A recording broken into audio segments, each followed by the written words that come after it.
Guess what finally came? Our Junie B set. It's books 1 to 28. How exciting is that, right? And we actually only missed one. We missed the one-man band. That was before Shipwrecked. So that is the next book we will read. So with permission from Scholastic. And then there's, I'm sorry, let me backtrack a little bit. And then there's Boo and I Mean It. We read Jingle Bells, Batman Smells. There's Junie B. Jones' Aloha Ha, Junie B. Jones' Dumb Bunny, and Junie B. Jones' Turkey we have loved and eaten. So we will read them in order. I may start reading 2 chapters a video just to get through all of them by the end of the year so we meet our goal. And I'm so excited. So here we go. With permission from Scholastic, we are starting Junie B. Jones' One-Man Band. Chapter 1, Kicking the Cow. Monday, dear first grade journal, tournament, a kickball, tournament, a kickball, tournament, tournament. She kept crossing out the word tournament. The whole entire first grade is going to have a kickball tournament. My teacher told us that news last week, and I can't even stop thinking about it. Our families, oh, here's a picture.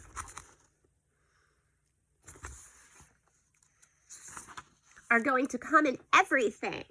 I have been practicing my kicking every day after school. I can kick high and low and fast and slow and to and fro and pro and con. When I grow up, I will have my own kicking show on TV probably. From Junie B., first grader. I smiled at that nice thought. Then I peeked over at the side of my desk and I tried to wiggle my piggy toe. It still felt sore. That's because yesterday a little trouble happened when I was practicing in my backyard. And it's called I accidentally kicked my ball over the fence. And I didn't want to go get it, so I had to find something else to kick. And then, I spied Mother's brand new watering can. It was the one with the funny cow painted on it. And it was sitting right out in the middle of the yard. I laughed out loud at that perfect target. I bet I can kick that silly cow right over the moon, I said. Then I rubbed my hands together, real excited. She's so excited. Kick the cow over the moon. And back all the way up to the fence. Then vroom! I took off running and zoom! I ran faster and faster and kaboom! I kicked that can as hard as I could. And owie, ow, ow! That dumb bunny can was full of water and nobody even told me about that problem. I fell down on the grass very painful and rolled around and around. And I hollered real loud. My toe, my toe, my toe, I hollered. My toe, my toe, my toe! Mother hurried to the back door. Junie B! Oh my goodness, what's wrong? She yelled. My toe is wrong, my toe is wrong. 911, 911, I yelled. Mother hurried outside and took off my shoe and sock and she looked at my toe. Ow, ow, ow, I yelled again. Mother hugged me. What in the world did you do to hurt your toe so badly? She asked. And there she is, rolling on the ground. Ow, ow, ow. Did you trip over a rock or something? I did a gulp. Because maybe I shouldn't mention that I kicked her can, possibly. Mother waited for me to answer, then very slow, her eyes glanced over to her cow. It had a giant dent in its head. Also, his nose did not look normal. Mother did a frown. Junie B., she said, very suspicious. What's the story here? I looked back at her real impressed. That woman is sharp as a tack, I tell you.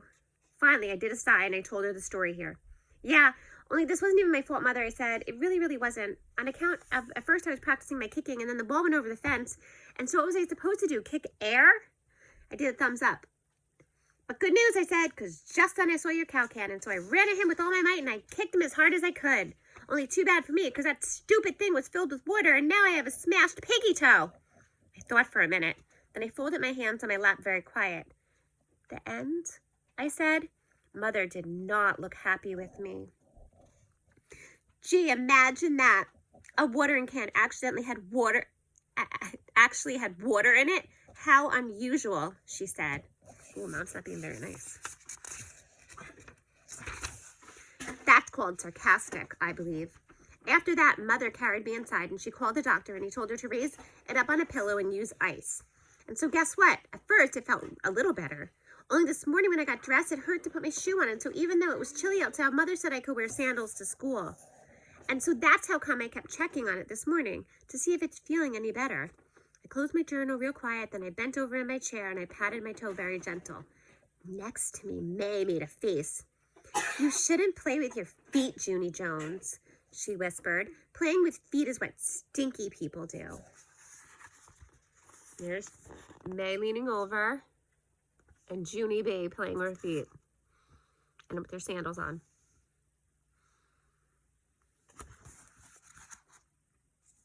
Stinky people.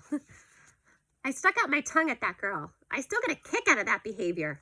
After that, I sat back up again and I stacked my first grade dictionary on top of my journal. Then I laid my head on my desk and I daydreamed about the kickball tournament some more. In my dream, I was the only person in room 1 who could kick the ball. That's because all the other children in room 1 had broken legs on account of accidents happen sometimes. And so I played in the tournament all by myself, and I won the whole darn thing without any help. I was the star in room 1. All my friends shouted and cheered. Then they hugged me very happy, and they threw confetti on my head. Only not May. May threw a small potato. That was uncalled for, I believe. And that's it for chapter 1. Next time we will read chapter 2 and probably chapter 3 of More Piggy Problems. Until then, I'll see you later. Bye, Mom HG. I'm so excited our books came.